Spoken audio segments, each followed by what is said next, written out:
گناہوں سے بچنے کے فضائل پر حدیث مبارکہ بیان کی گئی ہیں، جن کو سن کر اپنے آپ کو گناہوں سے بچانے کا ذہن بنائیے۔ گناہوں سے بچنا یہ اعلیٰ ترین ہجرت ہے۔ آج کل لوگ تبلیغ کے لیے بوجھ اٹھا کر در بدر گھومتے پھر رہے ہیں اور خود گناہوں میں مبتلا ہیں، تو ان کے لیے یہ حدیث پاک بہت قابل عبرت اور قابل درس ہے۔ حضرت سیدنا انس بن مالک رضی اللہ تعالی عنہ کی والدہ حضرت سیدنا ام سلیم رضی اللہ عنہا نے عرض کی، یا رسول اللہ صلی اللہ علیہ وسلم، مجھے کچھ وصیت فرمائیے۔ تو آپ صلی اللہ علیہ وسلم نے ارشاد فرمایا، اہجر المعاصی فانھا افضل الہجرہ، گناہوں سے ہجرت کر لو، یعنی انہیں چھوڑ دو، کیونکہ یہ سب سے افضل ہجرت ہے۔ وحافظی علی الفرائض فانھا افضل الجہاد، فرائض کی پابندی کرتی رہو، کیونکہ یہ سب سے افضل جہاد ہے۔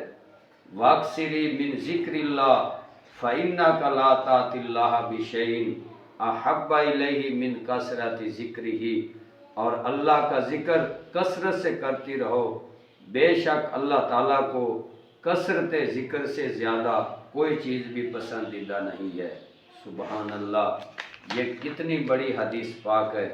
اور حضرت سیدنا ابو ذر رضی اللہ تعالیٰ عنہ فرماتے ہیں کہ میں نے عرض کی، یا رسول اللہ صلی اللہ علیہ وسلم، ای الہجرت افضل، کون سی ہجرت افضل ہے؟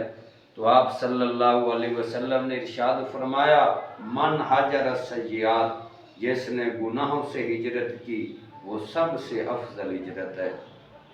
افسوس، صد افسوس، آج کثیر مسلمان جھوٹ، غیبت، تہمت، خیانت، زنا، شراب، جوا، فلمیں، ڈرامے دیکھنے اور گانے باجے سننے سنانے میں بے باکانہ گناہ کیے جا رہے ہیں۔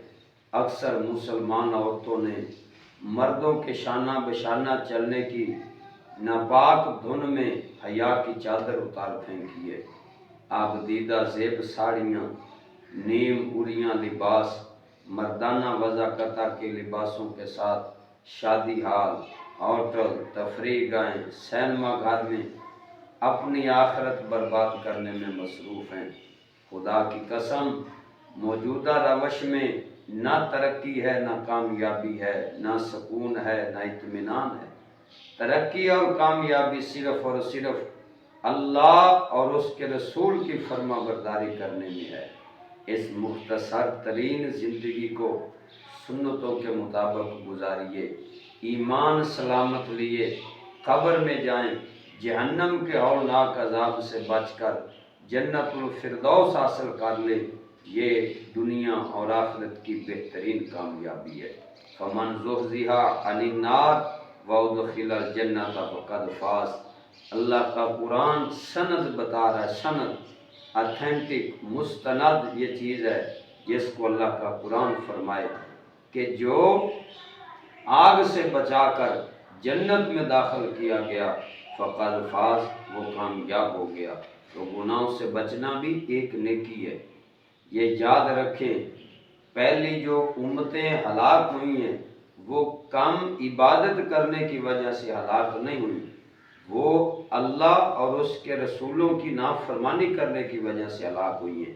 اور یاد رکھیے، ولایت زیادہ عبادت کرنے سے حاصل نہیں ہوتی، بلکہ تقوی اور پرہیزگاری سے حاصل ہوتی ہے۔ گناہوں سے جتنا زیادہ بچتے جائیں گے اتنی زیادہ اللہ تعالیٰ کا قرب حاصل ہوتا جائے گا۔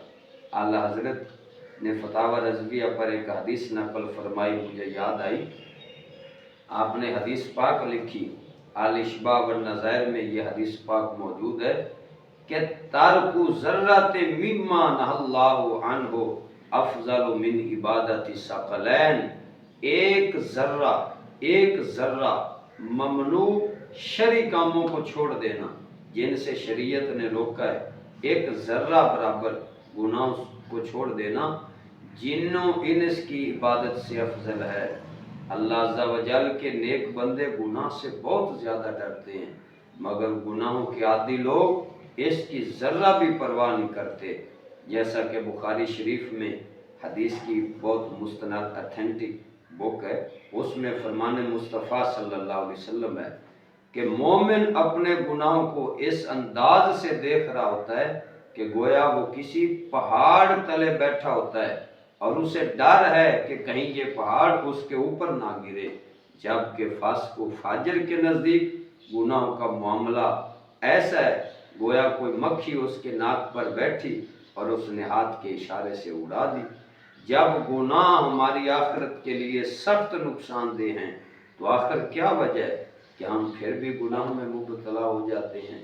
تو میرے بھائی، موت کا کوئی پتہ نہیں، زندگی بالکل مختصر ہے، آئیں گناہوں سے توبہ کریں اور نیکیاں کر کے اللہ کی رحمت اور اس کا قرب حاصل کریں۔